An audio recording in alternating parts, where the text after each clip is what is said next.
Hi, everyone. Thank you for the invitation. I will talk about Renovation Wave put into practice with, let's say, prefabricated solutions. For start, I will talk a little bit about our company. Our vision is to be the best source of prefab in Europe, and mission is to create better quality of life in an environmentally friendly way. So therefore, it's timber and ecological, which is Timbeco, our brand. This is our factory that you will visit tomorrow. It has grown in the past. I have been here for 7 years, and all of these buildings were not here 7 years ago. So it has grown quite significantly. The company is 30 years old. Our estimated turnover for this year is 20 million. We have team member of 150 with quite a lot of engineers, and we can produce 80,000 square meters of wooden elements or 260 units of modules, and this is all using timber framed structures. We also got the most sustainable enterprise of the year 2022, which is quite a high award that we're very proud of. And during lunchtime, I was asked if we certify our product, if we use the renovation system. Then yes, we do it. We have the ETA certification and also SINTEF and for the ISO standards for let's say management and safety and environment. And now about the market situation and also about the renovation. The ambitious plan of Europe is to renovate 4 million apartment buildings by year 2030. It's 6.5 years from now. In Estonia, it's 14,000 apartment buildings that need renovation. It's actually 19,000, but 5,000 of them will be demolished. And in past 30 years, we have only renovated about 3,000 apartment buildings. So it's quite a big challenge in Estonia and also in Europe. And mainly it has been a linear business model, and then it was like recycling. And what we're going to is a business model based on circular economy. We saw the circular economy model as a business opportunity, and we started selling it as a service or developing this solution where we start doing LCA calculations and reusing and repurposing as much material as possible. And there we started also with this European project called Drive Zero, where we taking part, and we started doing a circular renovation solution. And the first one was not done by us, but our competitor called Matek, and it was a Taltech dormitory. It was done in 2018 with a European project called More Connect. We learned quite a lot from their solutions and their, let's say, work. We also tried to get this renovation project, but we were left out, unfortunately. And then the second demo project was done by us, which is the apartment building in Saue, which we completed in 2021. And it was calculated to be in the Class A energy efficiency, which is the highest class in Estonia, and we achieved it. We calculated to be 97, but it actually got out 92 kilowatt hours per square meter per year. And about the Renovation Wave, the Credex took a leading role in it. Credex is an Estonian company that is giving grants for renovations, and so basically using your funding from Europe to give this to, let's say, needed like this areas. And that they got total grant budget for the Renovation Wave for 18 million euros, and they give 50% grant for the apartment association. For the prefabricated Renovation Wave, 37 grants were applications came in, and 19 apartment associations decided to proceed with the renovation because the applications came in 2020 beginning, and the renovation actually started in 2022. So the prices went really up, and that's why the 20 apartment associations decided not to renovate at the moment. And Kredex took like this 4 different standardized solutions that was built here in Soviet times, and made groups so that there are 4 different types of buildings, and 5 from each group, or one of them was with 4, so that every company could have like this 5 similar buildings that needs renovating. But in overall, it was only 2 companies that won the whole procurement. So it's I think it was 12 for one company and 7 for the other. And about circular renovation solution type, our main problem at the beginning was material selection. It was with Taltech, we calculated what can be used, what cannot be used, what kind of certifications we need, etc. And also having these fire regulations, quite high regulations. Then there was the industrialization of the aspect that we needed to take into account, and about the waste. So we also put a lot of waste back into circulation. For example, some of the timber we reuse in our own company as packaging material, and so on. The work processes, we try to standardize them as much as possible. The building process as short as possible, and disturbance to residents minimal. And one of the good things about the industrialized renovation is that there is a lot less waste on construction site. And this is a short video of the process that we did.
Let's say number of people, some figures. Design phase of the timber framed elements was 14 weeks.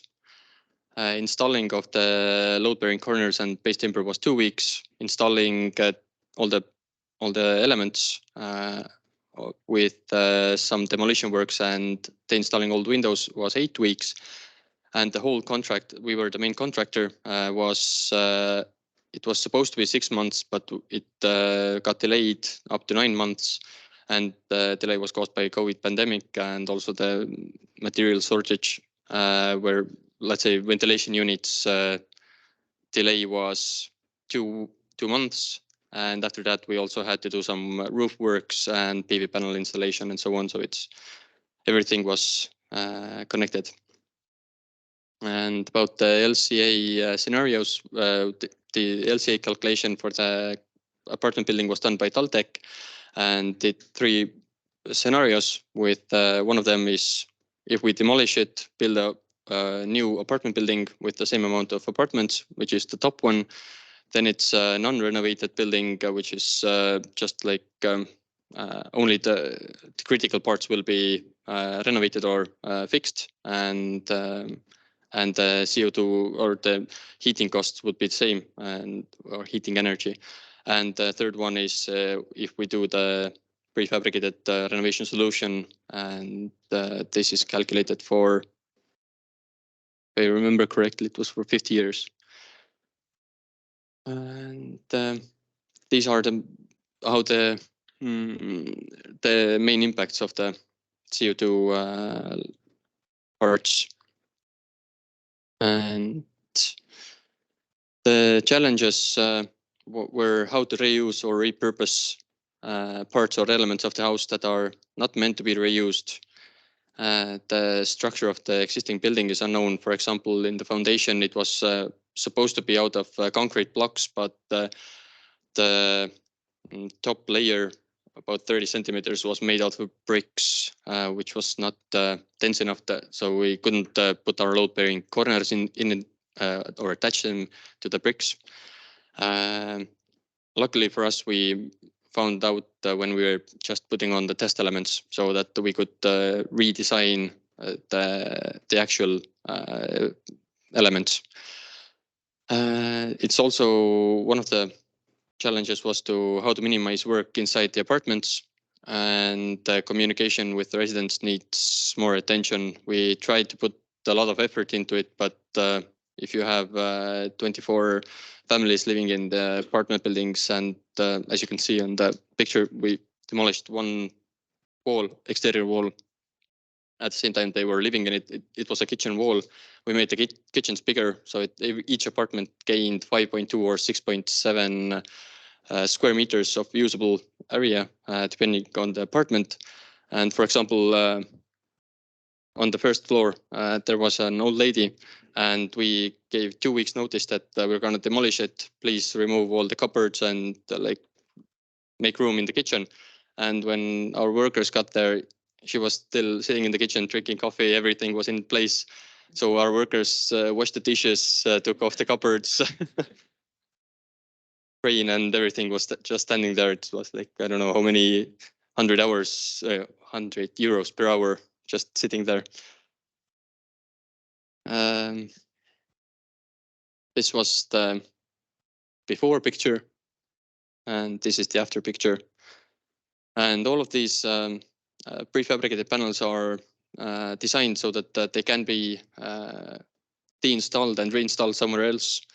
And we also made architectural designs from the same panels, so that let's say in 50 years time or 70 years time, we will go there, we will remove them, and if we have a block or someone has like this plot of land where we can install them, then we can just, with quite little extra work, we can just use the same panels that are already existing. And more general, let's say, both the challenges of prefab sector is people's way of thinking. It's everyone wants like this unique kind of building, or they want this to be theirs, not something that their neighbor has. So but a similar car is okay, but similar house is not okay. Awareness, architects, designers, they in Estonia at least, it's getting better, so that the architects and designers they know how to design if they're already designed as a prefabricated building. Financing, about the banks and the crowdfunding, it's because let's say it's not as traditional way where the funding is a bit different in the prefab sector, because you have to give more funding in the beginning phase, and smaller part of the funding is in the end phase.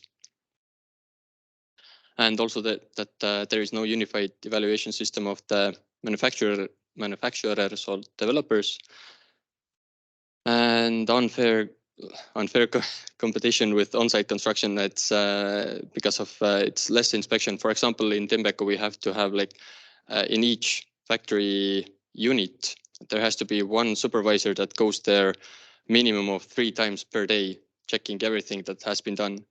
It's not the case on-site construction. And for summary, industrialized production is essential in the long run because it produces less waste, and it's the quality of it is more guaranteed. It's safer, faster, and more sustainable. It is possible to industrially produce almost any type of building. And today Estonia is at top level of timber prefab sector in Europe or in world. And about the possibility of producing almost any type of building, I will show just a few pictures. For example, this is just a very simple module. This is more complex Helsinki Central Library. This is not all the structure part is not done by us. It's concrete and steel, but the facade is done by us, and the top floor was done by another company. Can't remember which one. This is more like these simple element buildings, semi-detached house, or a little bit more complex apartment building in Sweden. This is quite simple apartment building in Estonia. And this is a row house that is designed very standardized, so that we only have to design this part, and everything else is copy-paste. And that's it from me. Thank you. Any questions?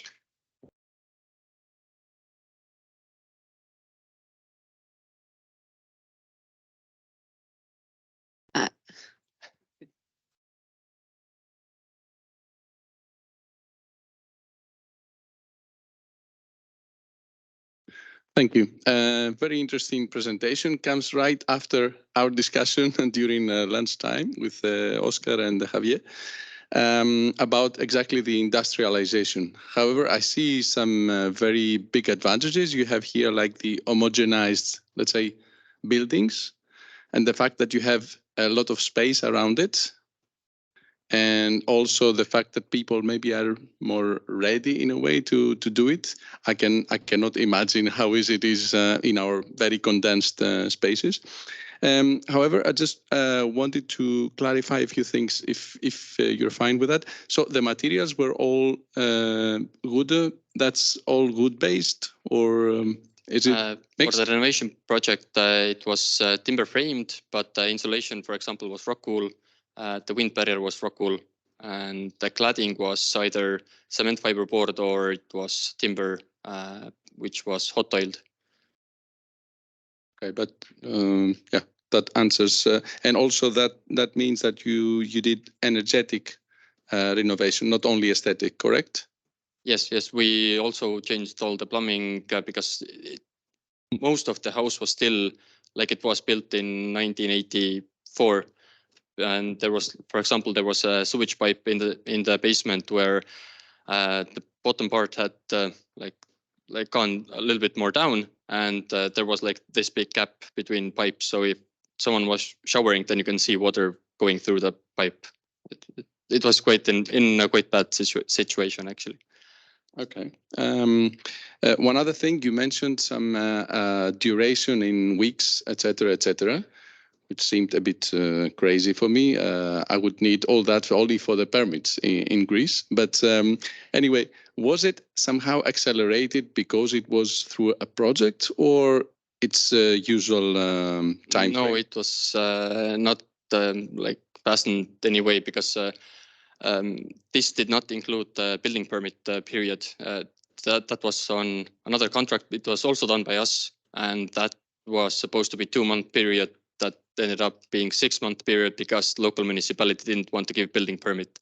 So okay, now I feel more comfortable. Okay. Yeah. And the last thing, a bit more technical about CO2. You mentioned something about CO2, but was it only related to energy savings, or also to the CO2, the carbon sequestration of the wooden construction itself, the wooden framework? That was all, including all the materials, all the energy, transportation, heating, electricity, everything was covered with the LCA calculations. Thank you very much. Very interesting. Thank you. Yes. Just, I have another question related to this. I know with you. It's related to this material. Okay, you mentioned that the frame was timber, and I would like to know if you use commonly different timber species on even different wood products, or only some timber, or only LVL. I don't know, these kind of things. It was mainly spruce, and it was divided about half and half. Half of it was C42 regular timber that you buy from the store, and half of it was finger jointed timber. So that in the Drive Zero project, it was one of the goals was to use as much recycled or repurposed material as possible, so that the finger jointed timber is made out of timber waste. Basically, it's like this 30-40 centimeter big pieces glued to each other with finger joints, and we try to use it as much as possible where there was no C44, C24 marking needed. So, and one thing I forgot to mention was with this reusing as much different products as possible, we also try to use as much demolition waste in another project or in another building. So, for example, we changed the roof covering, and the old roof covering went to south of Estonia to a farmhouse so that it could be used as a roof covering again. Some of the old radiators we cleaned, repainted them, and reinstalled them in the stairwells. They started leaking, but we fixed it. We from the old heating pipes, we are planning to make bicycle stands for the house. And we used some of the demolition concrete as aggregate for new concrete that was made for the plinth around the apartment building. Hello, hear me well? Yeah. I want to make a question about the construction system that you use. I guess that you basically are using timber frame, isn't it? Yes. Yeah. Do you think in the future are you going to move to different construction solutions, for example, CLT or different materials with the slabs? Is there any trend on that, or? We do use CLT, but we do not produce it at the moment. CLT, we have calculated it because it's quite expensive. Then it's more reasonable to use it from 5-story building and upwards, for example, 5, 6, or 7, or 8. And then only the first floors will be done with CLT, just to give the structural strength. But 4 floors is okay to do with just timber frame. It's just cheaper and uses less material. Okay, thank you very much. Any other question? I think. Okay, Jean-Luc. Jean-Luc from FCBA. A very nice presentation. Thank you. So I have only 2 questions. For the reuse, so you designed a system that in the future can be very helpful for construct something maybe even new, or adapted for a new construction. But my question is about the characteristics for the use and the reuse process. Are you going to use the same properties of wood, properties of the system, of the building system? Are you going to have a small repair system? I don't know.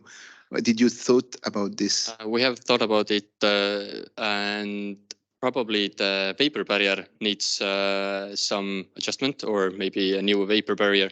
But because the most inner layer is just compensation wall, which is because the existing wall is not straight, it's like this. So we just have like layer of glass wool there, just to fill in the cavities. And if we remove this, then we can just replace the vapor barrier, but everything else should be okay. And if something needs to be replaced, then it's quite easy to replace actually. And the second question is about the price. Sorry to ask, is it the? Do you have any idea of the price? Because there is the renovation wave at the moment going on in Estonia, so that there are quite a lot of apartment buildings asking for the price of the renovation. And since we were the main contractor, then the overall price of the whole renovation is about 10% more expensive. If it's just insulation to insulation, I don't know. It depends on how thick layer you need, and also with our solution, there were ventilation ducts in the panels, so that we can have the centralized ventilation units. So it was a bit more complex construction, but since the Kredex gives let's say higher subsidy, then it actually becomes more cheaper for the apartment building to do it with prefabricated renovation. Okay, this is the last question because we need time for the following speaker. Thank you very much. And we can continue to asking him after and even tomorrow in the visit. Thank you very much.